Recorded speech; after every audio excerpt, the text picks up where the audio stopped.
Hello, and welcome to another episode of the Horn Call Podcast. My name is James Bolden. I'm the publications editor for the International Horn Society and your host. Today, we flip things around a little bit. I get to interview Dr. Caiti Beth McKinney, who is a classically trained horn player, educator, and researcher.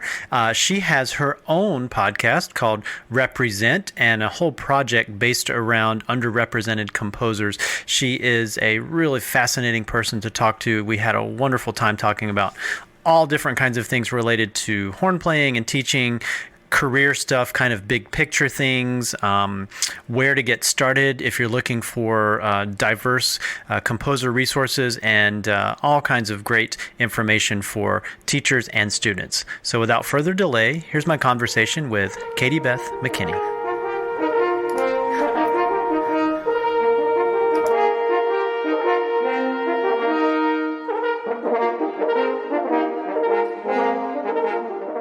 As soon as I hit record, I thought of another question I should ask you. But do you go by Caiti or Caiti Beth or Caiti Beth? Caiti Beth. Okay, yeah. Well, thanks so much for speaking with me today. I'm really excited to talk to you. Do you want to give us kind of the thumbnail sketch, as I was mentioning earlier, for anybody who might not know who you are? Just give us a brief how you got where you are, what you're doing, the various activities that you're involved with. I would imagine most people might know you through your Represent project and the podcast. But maybe fill in some of those details for us, please. Sure. I am a horn player, obviously, and that is kind of how the whole thing got started. I did my master's at Indiana University and then came down to Miami to do my doctorate. And during that time of programming my very first doctoral recital, I realized that I had never played a work by a woman composer in my whole career, which at that point, was 15 years of music making. And I'll circle back around to how I got into music because that's a fun story. Sure. So I started collecting works on an Excel spreadsheet that I was interested in playing, and then word got around my horn studio that I had this document, and my friend Natalie was like, "Hey, can you send me that?" And it went on from there, and she was like, "You need to publish this," and here we are. So that's kind of my thing. I'm a horn player who loves to research and to write and to teach, and so I have a horn studio down here in Miami where I work with students third grade, which is crazy, through I've got a couple university level students, and I write articles and things of that nature. So I got into music because my mom's a musician. And Okay. she's a violist who will forever be disappointed that I did not choose a string instrument to stick with. It's the same voice, though, in the orchestra. I mean, it's the alto voice. So, yeah. Exactly. She feels like at least I didn't choose, because a violist. At least I didn't choose like the soprano violin equivalent. I Right, could have gone exactly. trumpet or flute. Sorry, friends, but So, and she started me on violin when I was itty bitty, and I hated it. And went to went to cello, which I loved. I loved the cello, but I did not want to carry it around for the rest of my life, which I stand by that decision. So I went back to violin, still hated it. We tried piano, and for some reason, my left hand, which is funny because that's our valve hand, will not operate independently of my right hand. It's like I will do a chord, and that is the most I can commit to. So piano didn't work out either, and my band director in sixth grade, right when we were doing the instrument petting zoo, I guess it was fifth grade, was like, "Well, what do you want to play?" And I was like, "I want to try the clarinet." Could not make a sound on a reed, not a single sound. Couldn't even squeak, nothing. So he started putting brass instruments in my hand, and we tried trumpet and trombone, and I could get some sounds out. And I was like, the trombone looks kind of goofy. It's not my vibe. So he put a horn on, in my hands, and was like, "Okay, I want you to play these notes, do this, fingering combination." And first notes that came out were G, A, B, C, and they just popped right out, and we're like, Oh, "Okay, wow. you're going to be a horn player." So That's really cool. It was a neat little kismet moment. Yeah, for sure. Yeah, and you're pretty busy freelancer down there in the Miami area. Yes, I play with the Palm Beach Symphony, Florida Grand Opera, Venice Symphony, a few other places down here, sometimes the Boca Symphonia. That's the thing about freelancing is you're with everybody and everywhere and just try to keep yourself as busy as possible. But yeah, is that a pretty good environment down there for freelancing? It's an interesting environment. It's a right to work state, so there's not a lot of union protections. There's not a lot of There's some union work, but it's mostly on your own. So you have to be very aware of your relationship with contractors, your relationships with the conductors, and your section. Because I mean, it's a small world, music. So the moment something goes awry, everybody knows. So. Absolutely. Yeah. Yeah. Well, Mhm. great. Well, yeah, thanks for doing that. And so one question I enjoy asking people is, so, you started on horn and it sounded like you got off to a good start, and I assume you started taking private lessons at some point along the way. At what point was it like, okay, this is what I want to do for my career? Was there a light bulb moment, or was it a series of moments that led you to that decision? It was absolutely a series of moments. Because I was a rebellious middle schooler, like many of us were, I was dead set on not going into music for a long time. Because my whole family, I come from generations of music teachers. My Mm-hmm. two of my grandmothers, my aunt, another aunt, yeah, it goes way, way, way back. So I was like, I'm not gonna be a music person. I'm gonna go do something else. So I took ag classes in high school. Mm-hmm. So to become a veterinarian, I set my pants on fire learning how to weld during high school. It was a whole thing. So it was a great time, and I got to be a junior in high school, and I was really starting to do well in the all-state circuit in Texas, and really enjoying myself. And I said, well, I really do like this. Mm-hmm. Maybe I'll try and give it a test. So I wound up double majoring in undergrad with history. I was like, I'll have a backup in Mm-hmm. case I choose to not do something else. And yeah, I don't regret double majoring because I can write a really mean paper. It was very handy for when I got to my dissertation. Mm-hmm. But it definitely spread my attentions a little thinner than maybe they could have been, because I was also working three jobs and in marching band and doing all that jazz that you have to do to put yourself through school. Mm-hmm. And actually, I wasn't in jazz, so I shouldn't use that one. But all that marching band. But yeah, so it really was a series of events, and it was applying for master's programs and getting into Indiana, where I Mm-hmm. was like, okay, maybe I've got a shot. And it almost felt like every time I would take two steps forward, there was one step back. I studied with Dale Clevenger while I was at Indiana, and this is such a painful story, but I'm going to say it anyways. One of his methods for motivating students was to say something kind of cutting and see if it kicked your butt into gear. Mm-hmm. And because I'd worked so hard in my undergrad, I kind of backtracked in my master's and was like, I'm going to have fun and goof off a little bit too much. And that lasted all of a semester before I regretted it immediately. But anyway, so one day he looked at me and in his Tennessee accent, Sure. Dale, goes, it's okay if you only ever play in a community band. And I Mm. fell apart, fell apart completely. I think he meant that to be a, hey, go practice more. But what it said to me was, you should probably quit. And why are you here? So my journey after my master's, I took a year off and Mm-hmm. was like, I need to figure out if this is actually what's for me, if I have the potential to do this. And I didn't touch my horn for, I think it was 4 or 5 months. I Mm-hmm. worked retail, and paid the bills, did what I had to do. Right.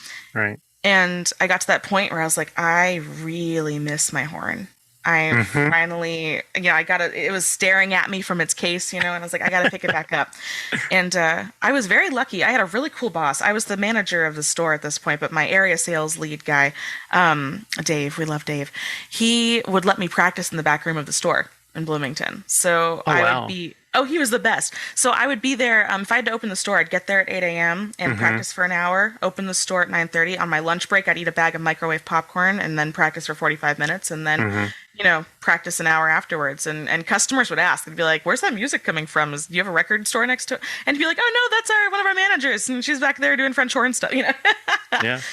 So, Yeah. Isn't that a yeah, funny serious compulsion moments. we have that, this hunk of metal is what does it for us? But no, I completely sympathize with that. I have heard stories of, people who were like real estate agents to pay the bills, and then they would practice in the open houses before anybody got there. So they have this huge space with nobody in it, and they can just practice for a couple of hours before people start showing up. Oh, So I love it. That's way better than practicing in my little, apartment office. So if I I had a have whole house, it'd be practiced in great. everything from my car to like a walk-in closet to, that would be a Oh, really yeah. cool Instagram. I'm sure that already exists, and most of that stuff already exists, but that would be a really cool Instagram story, is like people share their most, weird or unconventional practice spaces? Oh, yeah, I practiced on a sailboat once. Oh, wow, My that's cool.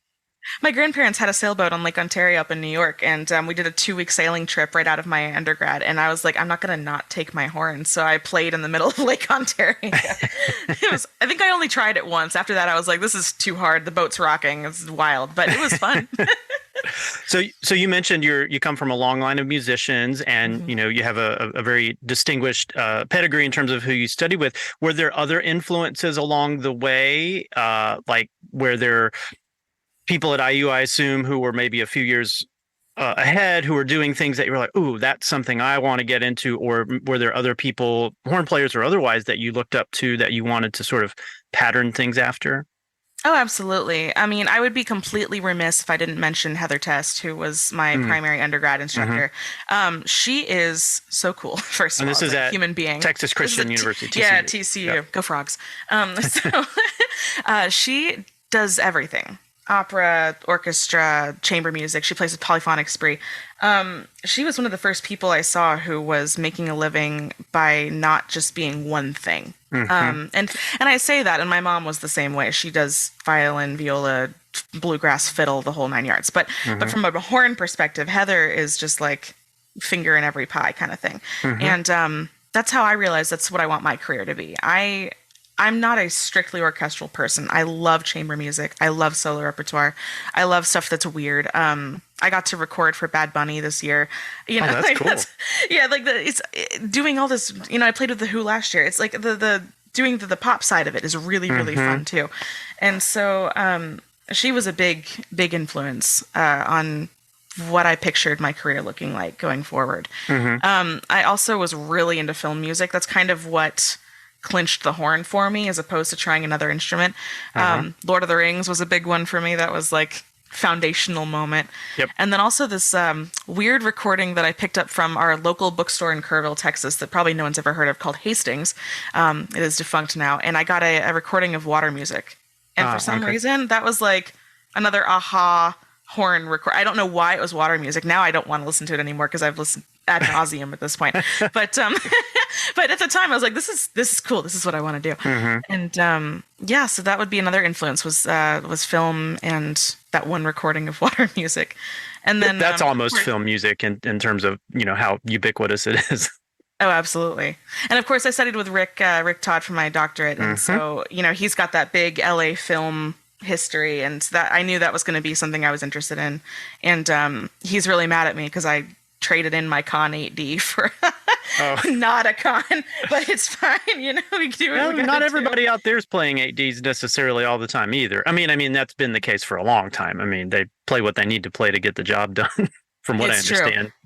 Well, and if we all had the magic horn that he has sitting in his office, which has been doctored, and I think it was, I'm going to get this wrong. He's going to get mad at me, but I think it was Vince's horn, Vince DeRosa. Ah, And okay. because he's got like 20 something horns in his office Sure. at any given moment, and they're all these Jack Cave's horn, and he's got Uh-huh. I think he's got Gunther Schuler's Alex Descant or something, and he's got Oh, all kinds wow. of crazy stuff. Yeah, Okay. they're all on his website actually. I put them up there, but so he's got the Magic Con 8D, and that one is like the easiest horn to play I've ever played in my life.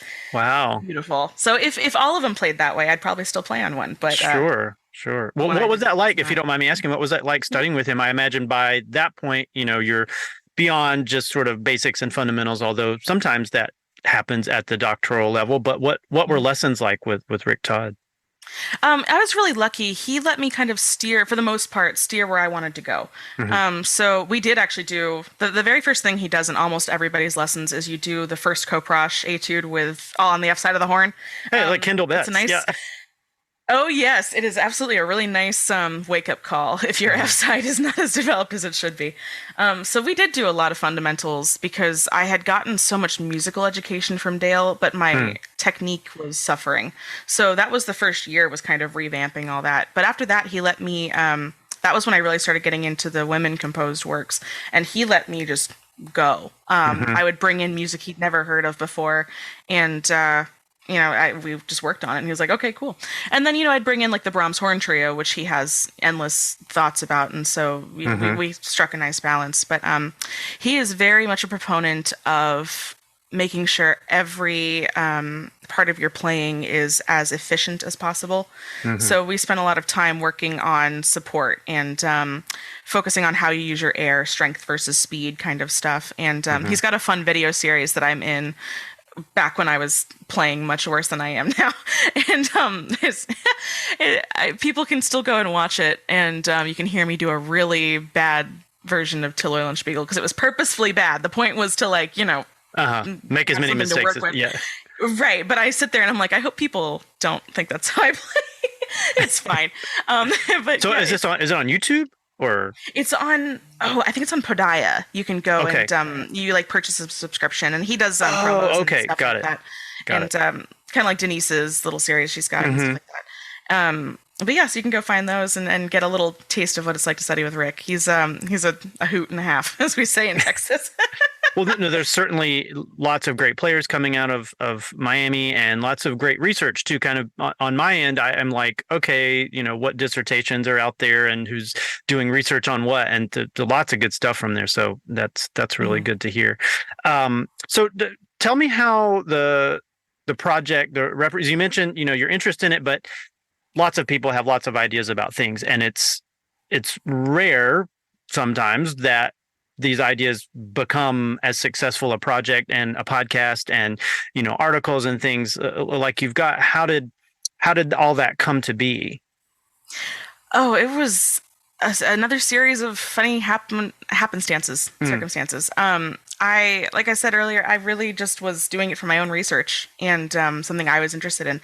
And I am really, really lucky that while I was at Frost, I had this little circle of people who were so supportive. Natalie, I mentioned, my friend Melanie is a bassoonist from Panama, and she's doing all this really, really cool stuff. If anybody's interested in bassoon things, Melanie Ferrabone, go look her up. And, my friend Amber is another horn player. They were all like, all of these things that you're doing, other people are going to be interested in. It's not just you. And because, it's very easy to say, oh, I think this thing is cool, but, nobody else is talking about this. So why would I do anything with it? And this was, it all started before COVID and before Black Lives Matter. And it was really percolating for those years prior to that. But it was hitting the pandemic that I was like, I've got this time. I might as well put this out there and see kind of, who else is interested.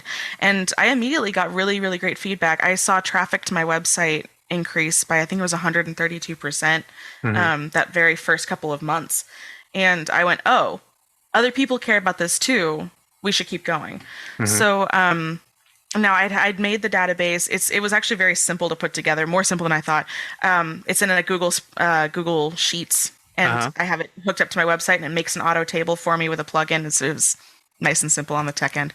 But I was like, where can I take this next? And I was like, well, the whole point is to bring people to music they wouldn't normally look for or normally know. So what's the next thing I can do to keep amplifying people's voices? And I was like, well, literally that's a podcast. It's the best way to hear people's voices is through their voices. So I started talking to composer friends of mine, and I was like, if I approached you to do this, would you be interested? And they were like, oh yeah, that sounds great. And as I've learned, composers love talking about their music, with very few exceptions. It's a good way to get them going. So this has been a lot of fun. I've gotten to meet super cool people. Everybody I've spoken to has just been the kindest, most interesting people. Like they're amazing. And some of them have been horn players. Some of them have been completely not. My very first guest was Michelle Stebleton at FSU. And she was so supportive and was like, I think this is a great idea. She's like, I can't believe you consider me a composer. And I'm like, you've got music that you've written, therefore you are a composer.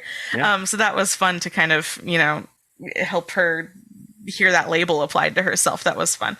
But yeah, and so now it's still expanding, and I, like you mentioned, I write articles for the Horn Society newsletter, and they're just little features, a couple paragraphs on composers as well. And I try to use that space to focus on composers that I can't have on the pod. Maybe they're deceased or they're not interested in being interviewed. One composer I'm going to feature initially agreed to do the podcast and then found out there's a scam going around. So people should be aware of this. There's a scam going around where people are stealing voices from podcasts and using them in AI stuff. And so she got really nervous and was like, I don't really want to put my voice out there. I'm like, that's fair. But so I called my mom that day and I was like, hey, Mom, if anyone calls asking for gift cards using my voice, it's not me. That is scary. Yeah, that's so scary. Yeah. Yeah, PSA. But basically, to actually answer your question, it's all just been like kind of willpower and forcing things out, even when it's exhausting, and using all my spare time because I care about it so much. And that's how this all kept going, was just making it happen. And I'm giving myself more credit than I feel like I deserve, because it's not like it's just been me. It's been my team of support people. But it's just been taking an idea and saying, hey, does this sound cool? And if one person says yes, I'm like, okay, I'm going to do it. So that's really how it's been moving along. Yeah, a lot of this business, and it is, whatever you might think of it. I mean, it is a business in a lot of ways, higher ed or freelancing or podcasting or whatever. A lot of it is just sticking to it. And, of course, the way things turn out might not be the initial concept you had. I mean, sometimes you have to change directions along the way. But yeah, the people that are successful are quite often those that just are kind of stubborn about it and just keep plowing ahead no matter what. But no, your website is awesome. The podcast is awesome. Definitely check it out. It's called Represent, and I'll put the link to both the podcast and your website in the show notes.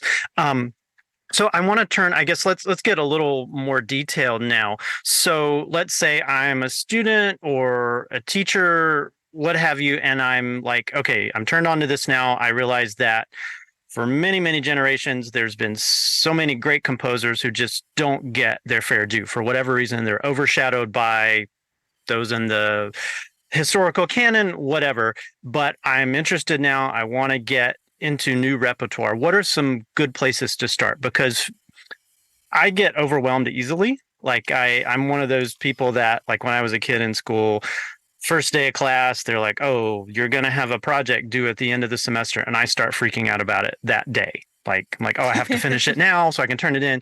And sometimes that's to my benefit and sometimes that's to my detriment. But anyway, so me personally, I'd be like, oh my gosh, there's so many. Where do I even start? I mean, what difference is my little bit of programming going to make in the grand scheme of things? What would be some good advice for performers or teachers, students? Where can they start? And what would be some good works that you might recommend to just kind of get people in the door, so to speak? Sure. There's actually a few places you can start these days. What's been really cool is now there are a lot of resources if you're interested in performing underrepresented works besides my own. And I am all for, getting as many of these out there. You never know who's going to have music that you didn't find. It's so great. In terms of not being overwhelmed by it, because there is a lot now, I am a big proponent of just finding one piece that you like and seeing where that leads you. For me, the piece that started all of this off was Margaret Brower's Sonata for Horn. It is beautiful, stunning music. And it led down a rabbit hole, and here we are. But there are some very approachable composers who write amazing stuff. Margaret, Gina Gillie.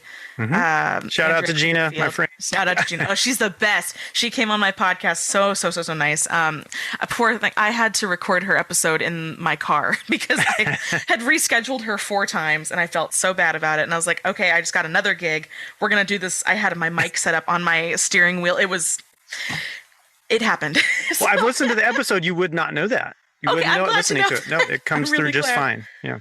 Well, I love her work. I've played a couple of them now, and they're all they're challenging. They're not easy. It's not entry level horn playing, but it is very rewarding music. The payoff is really high.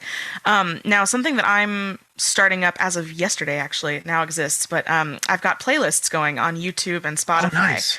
So you can go, and they are very much works in progress. They've only got, I think, 15, 20 works in them as of right now, but I'm going to be expanding them this week so that you can just go start listening. And that's the best place to start, is just random. And they're going to be organized by composer name. So that way, if you find a composer you like, you can go down that, down that rabbit hole of finding more. But in terms of other resources, there's the Boulanger Initiative, and I'm really lucky. I'm their research coordinator for this summer, so Oh, I'm nice. Yeah. shamelessly self-plugging right now. But they focus primarily on women composers, and they've launched their database back in March. And it is not just horn; it is everything under the sun. So if you're interested in orchestral music, that's a really good place to go because you can search by instrumentation. You can search. There's a whole bunch of fields, and they're always expanding. I can confirm we're always expanding. I have, I think, 40 works that I have to go review and get put into the database in the next Oh, couple okay. days. But so there's lots of things happening right now, and is they're really doing really really cool stuff. And then there's Diversify the Stand with Ashley Killam is the head of that, and she's another amazing human being on this planet. And they do some really really cool stuff. Like they just put out a series of music books that are for younger students, and they're written by Black composers. And I think it's Black and other underrepresented. No, I can't remember, but sorry, Ashley. But We'll put the you can link go in the and- notes. It'll be fine. Yeah, thank you. It'll be perfect. And so they're doing amazing things. I know there's an Instagram account that just started up that's focusing on tuba and euphonium repertoire. Oh, okay. I think I can't remember. Oh, you know what? I just pulled it up, but you can edit this part out as I look for it. But No problem. they are called TEM Resource, Tuba Euphonium Music Resource, and they're very on the new side, but that's going to be a cool thing. So yeah, there's tons of places to go. So it's just a matter of finding one that feels right to you. I organized mine by genre so that it would hopefully be a little less overwhelming. So if you're looking for an unaccompanied horn solo, you can go into that page, and there's I think only 40 something works, which is still a lot. But it's less than looking at a whole giant list of everything. Oh, and of course we have to mention Lynn Foulk Baird's page as well. She's one of my inspirational sources. So that's a whole nother website we can plug here. So there's endless places to go find music if you want. Yeah, to and find sometimes it's just fun to get on YouTube or Spotify or whatever your preferred streaming place is, and just kind of, like you said, look for a genre like woodwind quintet or whatever, and then kind of just find things, and then you kind of start with like, okay, where is it published? Where do I get the music and that sort of thing? What was it was from your article in the newsletter. It was the sextet for wind quintet and piano. Louise Farronk. Yes, yeah, we ended up Yes. programming it this spring because I'd never heard of the piece, and I remember seeing your article and listened to it, and the recording was just dynamite, and it's a cool piece. Oh, So cool. yeah, thank you for that, by the way. No, that's amazing. I mean, one of the things about doing all of this is I don't always hear success stories. It's very insular. So I know people are coming to the website and looking at it because I can see the analytics on my site, but I never find out what's been programmed or who it's been impacted. And so it's really nice to hear that, something happened, because of what I do. That's really, really cool. And it's a beautiful piece. Really, Yeah, really cool stuff. It's amazing. It's like late romantic kind of Yeah. stuff, and really really well written. The horn part is really playable, so it's for anybody that's interested in wind quintet with piano. We paired it with the Poulenc sextet Oh, of course. on a program, so it was kind of nice to have That's those so on great. there. But, She has a nonet as well that the Frost faculty performed oh cool. maybe a couple years ago. And that's another really cool piece. And I really like her music. I've been having so much fun expanding my own musical tastes with all this research. I was looking at an album yesterday I was helping build out the Spotify playlist that was all very avant-garde. and I'm working on letting myself be more open to that style right now. And so that's been really fun byproduct of this is like, okay, can I find something enjoyable in something that maybe I wouldn't have gone and listened to on my own? And that's been a lot of fun as well. Yeah, and I mean, as an undergrad, I thought, and this is going to sound, it's good for one, it's going to date me because I'm old. But when I was an undergrad, I was like, Hindemus Sonata, it sounds way too modern. I mean, I'm not that old, but I was not into that stuff. I wanted to do Strauss and Mozart and that very typical uninformed undergraduate kind of thing. I think students today are a lot more hip to that because there's so many more resources, and there's people like you making sure that it gets the recognition that it does. And it wasn't until I went to grad school and kind of ended up at a place that University of Wisconsin-Madison, there was a lot of new music going on, and it was very well done, for one.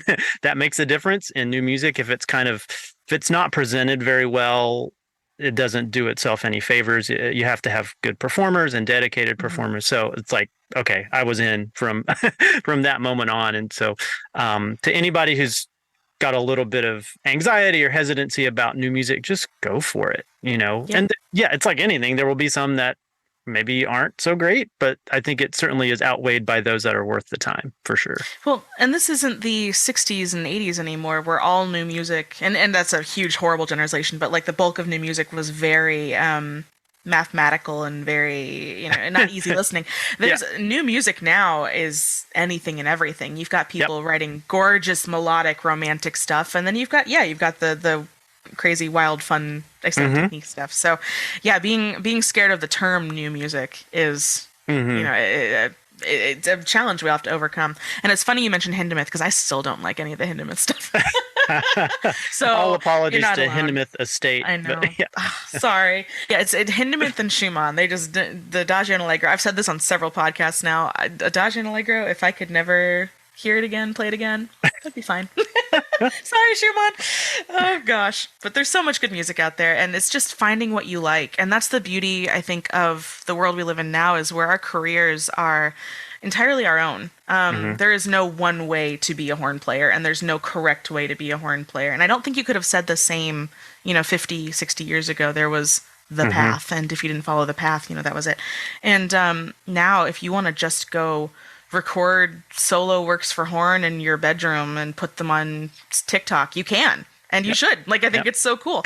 So, I'm all for people just finding what speaks to them.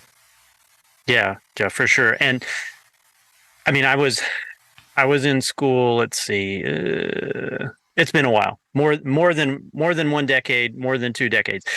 So when I was an undergrad, my take on things is that, and I had this really kind of weird idea. I thought to get a college teaching job, you had to have held a full-time orchestral position. And thinking back on that, I'm like, that was insane. That's insane to think that the only people who are qualified to be college horn teachers are those that have held full-time orchestral playing jobs. And I was like, oh my gosh. And that's just how like naive I was. And, of course, along the way, people like Lynn, she was a few years ahead of me at UW, and still is an awesome player, doing so many things, chamber music, orchestral. But she got that job at Western Michigan University, where she still is now. And I was like, oh, it's possible to get a job like that. And you don't have to have won a position in a Big Five orchestra. In fact, it doesn't, that's not the case most of the time. And so that's actually really reassuring to hear, because that's still a thing I think that some committees are still looking for. I think it entirely depends on the institution, too. Oh, yeah. So, I don't see myself doing the Big Five orchestra thing anymore. Now, if you'd asked me when I was in high school, I was like, I'm going to be principal of the Chicago Symphony, whatever. But now I'm looking at what I want out of my career. And yes, I love orchestral playing, but I don't want that to be the only thing I do. And I feel like with some of these big groups, it's hard to branch out, because you have so many commitments. When you're with the big orchestras, you've got this you got to do. So I'm fully anticipating my career taking that alternative path. So it's nice to know that it's a thing that you don't have to do to get the job you want, which the job I want is horn professor as well. That's the goal I'm always working towards. And so, which may be happening, and I won't spill the beans on that or not, but there's things in the works, which is fun. It's non-traditional careers, I think, are sometimes the more interesting talk about. It's not a knock on anybody who's gone and won the big job. They're fascinating people too. I'm friends with the tuba player who just won LA Phil at age 22 because he was a Frost student. And that is the traditional path, especially for tuba. You have very limited things you can do. You go win the job. Yeah. Horn, we have it lucky in the horn world. There's 5 of us in an orchestra. There's only 1 tuba. I don't know how they do it. My partner's a tuba player, and we went to the Baltimore sublist audition a month ago, and there were like 40 something tuba players there for a sublist audition. Holy cow. We're very lucky. Yeah. Well, and as you said, there are certain institutions, I'm not going to name any names because there's no point, but there are certain institutions where it's like, okay, you look at the people currently on their faculty, it's like, well, they probably want a person who's done X, Y, and Z. Yeah, you kind of have to read the room a little bit. But for a lot of college teaching positions these days, the assumption is that, yeah, you're going to be qualified in your subject area, but what else can you do? What else have you done to distinguish yourself? Because it's rare the jobs that you get to only do the one thing that you want to do Yes. to the exclusion of everything else. And I mean, all of my big role models career wise have been great players and teachers, obviously, but they've also done other things. They've been composers, they've been authors, they've had websites, they've done, all these different things. So for me, rather than like putting all my eggs in one basket, so to speak, it's like, yeah, obviously you want to prioritize your horn playing and your teaching and be as good as you possibly can, get all the experiences you can. But if you have an interest in repertoire or technology or what have you, other things, conducting, theory and composition, whatever, the more hats you can wear, I think that puts you in good standing in a lot of job situations. That's as qualified an answer as I can, qualified a statement as I can come up with. I completely agree. And I tell all of my students and all my friends this. You have to find what makes you unique. In a world of hundreds of thousands of amazing musicians, what separates you from somebody else? Everybody can hopefully play their C major scale beautifully, right? So what's going to make you stand out from somebody else? And like for me, I wanted to make sure I had as many skill sets in my tool belt as possible. So like my advice is always cultivate your administrative skills. Make sure you can respond to an email efficiently and clearly, with the correct tone. Oh my gosh, yeah. Don't get me started on that. Yep, 100%. Oh, it's brutal. It's brutal. 100%. And figuring out how to organize yourself is a skill, and you can market that skill set, to a lot of music organizations these days I'm finding are looking for people who are both musicians and administrators, because you get a lot of people in positions of power who are one or the other.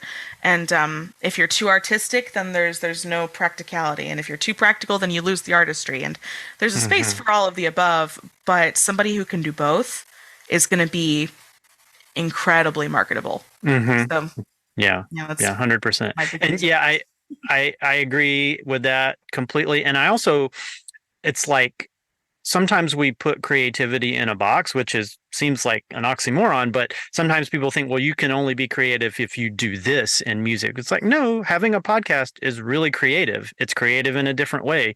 Arranging rather than composing original works is creative in a certain way. Actually being organized, lots of people have creative ways to organize. So that would be the other thing. Because personally, I identified myself pretty early on as like a hard worker, but then maybe I didn't think of myself as the most creative person. And that was something I kind of internalized for a long time, rightly or wrongly. And then along the way, it kind of became more clear that it's like, hey, I have ideas too. They're maybe not like Picasso painting something, but ideas about how to organize things or ways to, look at different repertoire or take repertoire that's not been arranged for a certain group or transcribe it for horn. So I always tell people that, because a lot of times we get this idea of, well, people are either creative or they're not. And that's not true. You can develop your creativity. You can expand. It's like a muscle. You can work it and it'll get better. It's like playing a horn. Creativity is something you have to practice. If you don't practice it, it will, take a nap. I won't say it'll leave you, but it'll take a nap. You got to it gets harder. Yeah, for sure. It gets harder. So we were talking off mic about things that may or may not be happening in your future, but are there some things that you're particularly excited about, either with the podcast or performances or things like that coming up? I will say though, this podcast will probably not come out until maybe early fall. I'm kind of in a good place. I've got a queue of ones that are kind of ready to come out. The summer is really the only time I can do more than one a month. I wish I could be like the juggernauts out there and do one every 2 weeks or one per week, but I don't think I could do that. That's what I'm doing, is I've got one every 2 weeks, and during the freelance season where March and April is nuts, it was so hard to keep that going, but I'm right there with you. I've got four queued up in mine right now. So that's 2 months of content, which is great. Yeah, so that's something that I'm excited about is the episodes are continuing to come out. Some really cool composers. I just interviewed Ken Amos up in Boston. He's a Oh, I know tuba player, Ken. Yeah. composer. Oh, he's the best. He was so cool. Yeah. We had so much fun. He introduced me to his rep decks. I don't know if you're familiar with these. They're like playing cards with excerpts on them. Yes, and you have I've to, seen like, those. Yeah. Oh, so cool. You can get them on Amazon. I may or may not have just purchased like 5. So that's really cool. I got to interview Andrea Clearfield. Michelle McQuaid-Dewhurst is going to come out next week, which by then this will be, months ago. But yeah, there's so many cool people I've been talking to, and more have agreed to come on, and that's a really fun project. I mentioned the playlists; those are coming up. I am in process of trying to figure out how to put together a book proposal. Okay. Because I really want to turn the database into an annotated bibliography.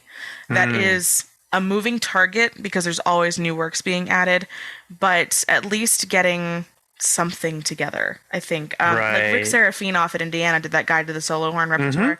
I'm thinking an equivalent of underrepresented composers would be really, really handy. I would buy it. Yep. 100%. Okay, that's great. See that?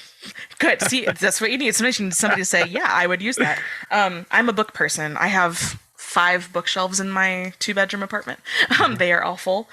So I like having that printed resource so that I'm not staring at a screen all the time. That would also potentially lead to an album, trying to get more of these works recorded. That's a huge project underway, actually, because as I'm going through my database, I've been updating it lately a lot, and realizing there are very, very few of these works that are actually recorded. I would say probably 20%, maybe. Yeah. And it depends on the genre. There's more woodwind quintets and brass quintets recorded than solo rep, which I think is funny. That is interesting. Yeah. It is weird. I don't have a reason for that other than maybe people who are in chamber groups maybe get more creative, so we're not always playing Malcolm Arnold over and over. I'm not sure. Right. But, no shade to Malcolm Arnold, but, it's nice to change it up.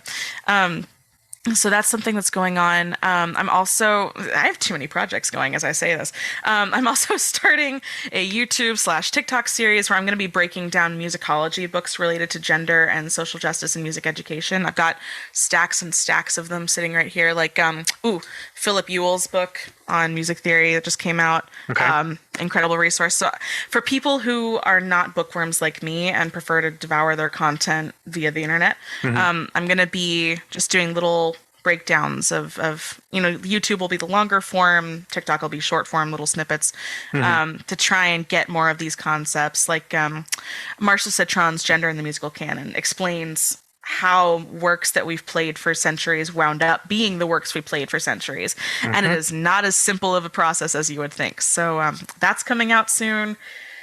Yeah, lots of stuff going on, which is great. I'm having good feelings from grad school because I did my minor in musicology, and so I remember I still use the Citron in a class I teach to this day. So yeah, there's lots of good content out there. Yeah, that's an incredible book. That was one of my formative reading experiences, I would say, was changed my whole perspective on how I view music. It was another of the inspirations for Represent, along with, Susan McClary, the standard feminist musicologies at this point. And I was really, really lucky that my dissertation at UM, my chair was a musicologist. Marisol Quevedo, she focuses on Cuban Cold War music, and she's just absolutely brilliant.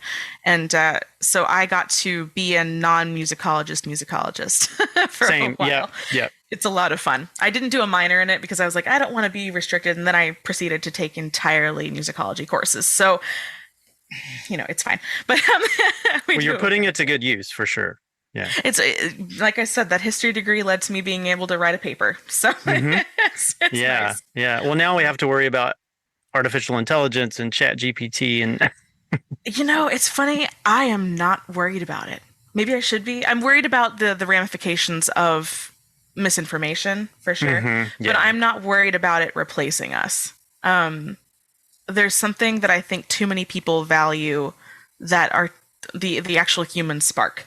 Rather than something that's false. And maybe I'm wrong. Maybe I should be more worried about it. But I think that there's going to be a backlash. There's always a backlash. I think I just saw an article that they're being sued or investigated or something. ChatGPT or whatever the name of it is being investigated by some agency now for bad things. So I am gonna keep an eye on it, but not let it haunt me.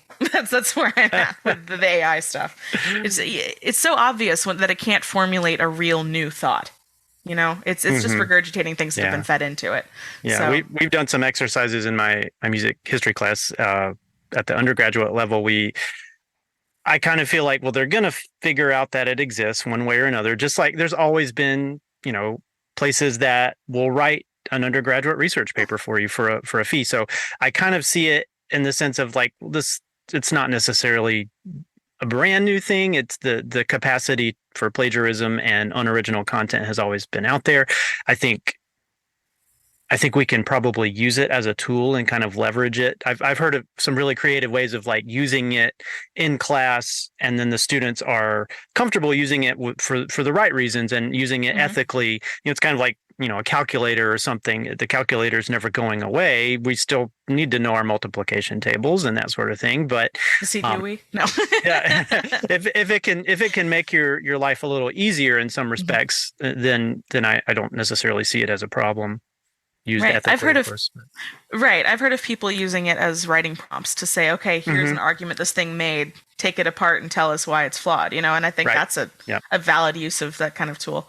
But it's just another tool, really.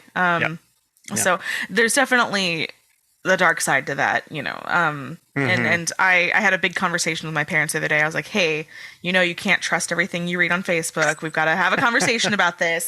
But it's just, you don't have to share every random article that's out there. It's fun times to be a human being right now. Well, Caiti Beth, thanks so much for taking time out of your schedule to chat with me today. This has been an awesome conversation. Oh, I appreciate you having me. Like I said off mic, it's weird being on the other end of it. So it's kind of fun to take off my interviewer hat and put on the interviewee one. Well, this has been great, and thank you again. Thanks so much. Take care.